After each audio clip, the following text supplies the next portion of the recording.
Why is it so easy to forget new English words? You spend hours studying, memorizing, using flashcards, but when you need the word in a real-time conversation, it isn't there. Does this sound familiar? Because it used to happen to me all the time until I found a simple system to move new words from short-term memory to long-term memory. And today I'm going to share that with you. So if you want to stop forgetting and start remembering, keep watching.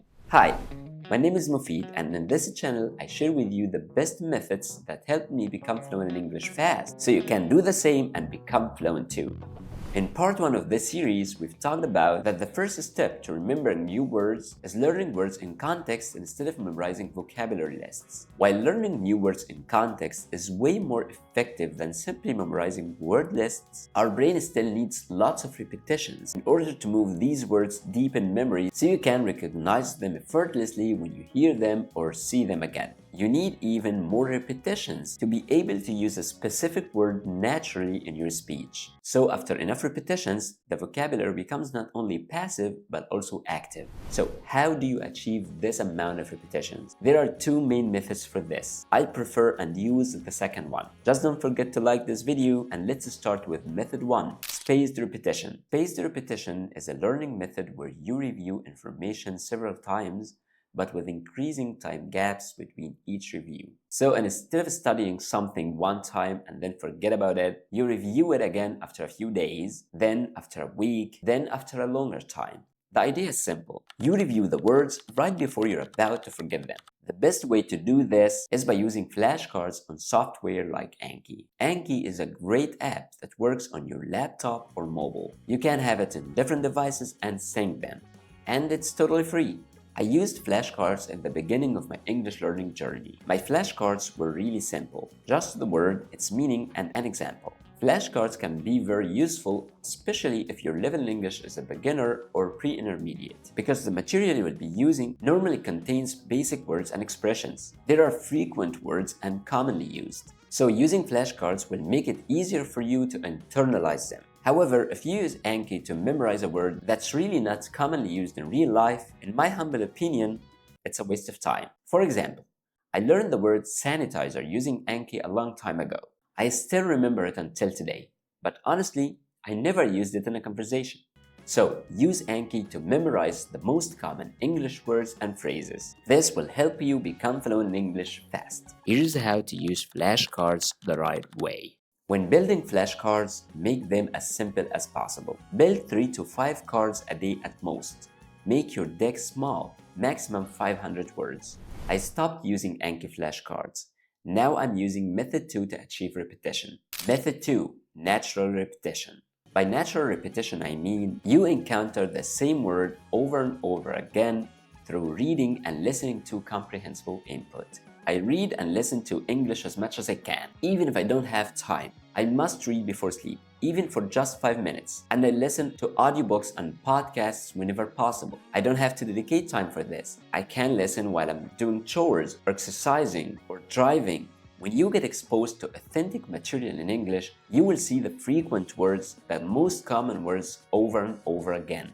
If I see a word many times, more often than not, I learn it without even looking it up. If a word is infrequent, I won't see it enough times to learn it. But honestly, I don't worry about it. I mean, if it's a rare word, I don't need to put a lot of time and effort into memorizing it and never using it. Like the word sanitizer.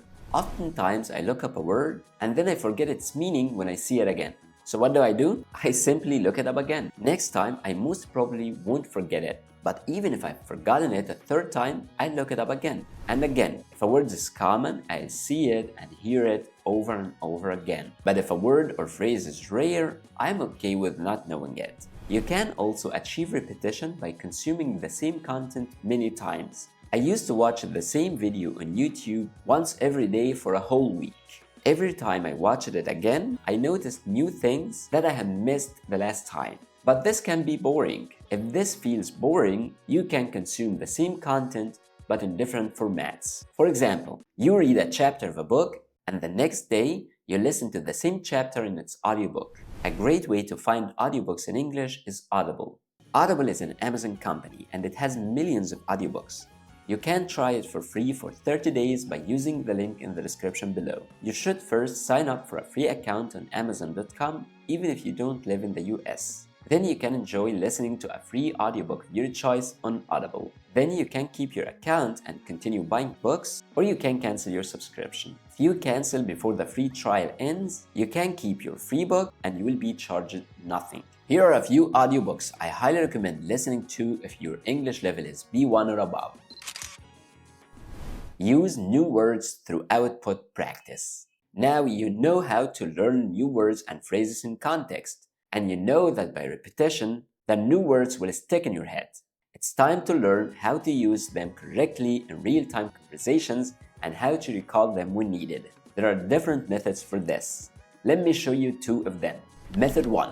Deliberate practice.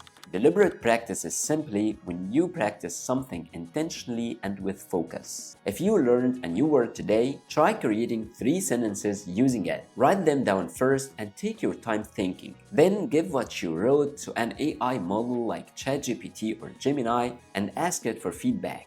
After you get corrections and feedback about word choice and grammar mistakes, stand in front of a mirror and read them out loud. This is extremely helpful. I promise if you learn new words this way, you will never forget them again. Method 2. Start using. Start using the new words naturally in writing and speaking. The goal is simple. The word should move from something you recognize to something you can automatically use. You can start in very small ways. For example, when you write a comment on YouTube or a post on social media or even a message to a friend, try to include one of the new words you learned. Go ahead and write a comment on this video and include a new word you learned today. If you're talking with a language partner or using AI or even practicing with yourself, try to use the new word at least once in the conversation. You don't need to force it too much. The idea is simply to give the word a real job. And the more times you use the word in meaningful sentences, the faster it becomes part of your active vocabulary. Over time, you won't need to think about it anymore. The word will come to mind automatically when you need it, just like your native language. And by the way, if you're looking for one-on-one speaking practice with native English speakers, you can get a 50% discount on your first lesson on Preply by signing up using the link in the description below. Here's your takeaway. Step 1. Don't learn words in isolation. Learn words in context through listening to and reading easy English. Step 2. Aim for lots of repetitions by using spaced repetition through flashcards or a natural repetition system. Step 3. Start using the new word or phrase in your output practice through writing and speaking. That's it. Very simple steps to memorize words effortlessly and increase your vocabulary naturally. Remember, fluency is not about the number of words you know. It's about expressing yourself confidently and clearly. And be kind to yourself. It's normal to forget new words. Just look them up again. Language learning is a marathon, not a sprint. And if you missed part 1 of this series, you can find it here. If you liked this video, don't forget to give it a thumbs up and subscribe to my channel. See you later.